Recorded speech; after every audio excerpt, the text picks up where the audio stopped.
மாண்புமிகு தமிழ்நாடு முதலமைச்சர் அவர்கள் சென்னை மேயராக இருக்கும் பொழுது ஒரு அற்புதமான திட்டம் சென்னையை ஒட்டுமொத்தமாக டிரான்ஸ்பார்ம் பண்ணக்கூடிய ஒரு திட்டம் சிங்கார சென்னை. சிங்கார சென்னையில சென்னை அழகுபடுறது மட்டும் இல்லாம இன்ஃப்ராஸ்ட்ரக்சரல் குரோத் அதுல நிறைய இருந்துச்சு. அப்படிதான் கொண்டு வந்தார். அதை ஒட்டி நாங்க எப்பவுமே எங்க முதலமைச்சரின் பின்னால் நடைபோடும் நாங்கள். கேட்கணுமா? உங்களுக்கு ரொம்ப எக்கோ அடிக்குதா? இல்ல நீங்க இங்க வந்துருங்க. இங்க அவங்களுக்கு எடுக்காது.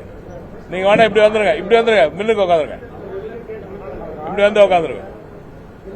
மனு முதலமைச்சர் அவர்கள் வழியில் வரும் நாங்கள் தொடர்ந்து அவரது சிங்கார சென்னை போலவே, ஏன் நானும் கூட மன்னார்குடியில் இதுவரைக்கும் நான் போட்டியிருக்க தேர்தல் எல்லாம் மின்னும் மண்ணை என்ற ஒரு திட்டத்தின் வழியாக மன்னார்குடியின் வளர்ச்சிக்கான உறுதிமொழிகளை தந்து வருகிறேன்.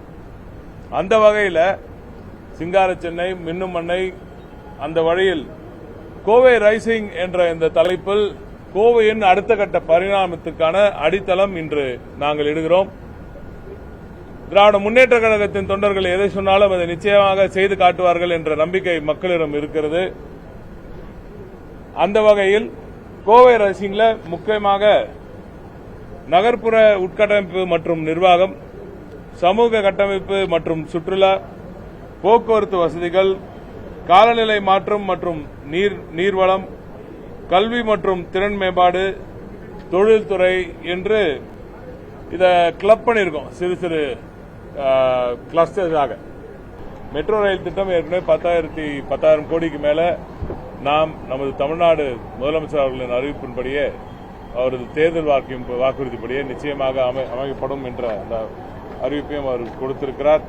இப்படி குறிப்பான பல்வேறு திட்டங்கள் கோவைக்காக வழங்கப்பட்டுள்ள நிலையில் சிறு குறு தொழில்களுக்கு இந்த ஜிஎஸ்டி வந்த பிறகு அவர்களுக்கு ஏற்பட்டிருக்கும் அந்த தாக்கம், மிகப்பெரிய இழப்பு அவர்களுக்கு ஏற்பட்டு வருகிறது. ஜிஎஸ்டியை ஒட்டுமொத்தமாக ரீவிசிட் செய்வோம் என்று உறுதியளித்திருக்கிறோம். அதை தாண்டி ஒரு சில சிறு குறு தொழில்கள், குறிப்பாக இப்ப நம்ம படித்த மாதிரி வெல்டர்ஸ், இந்த கிரில் மேனுபேக்சரிங் வச்சுப்போமே, அவங்களுக்கு ஒரு தனி தொழில்பேட்டை. இப்ப கிரில் மேனுபேக்சரிங்லாம் பாத்தீங்கன்னா கிரில் கேட்லாம் பண்றவங்களாம் இங்க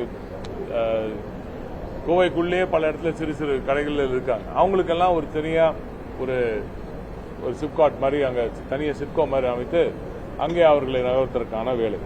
அதே போல பெருநிறுவனங்கள், விசைத்தறி தொழிலாளர்களுக்கான அறிவிப்புகள்.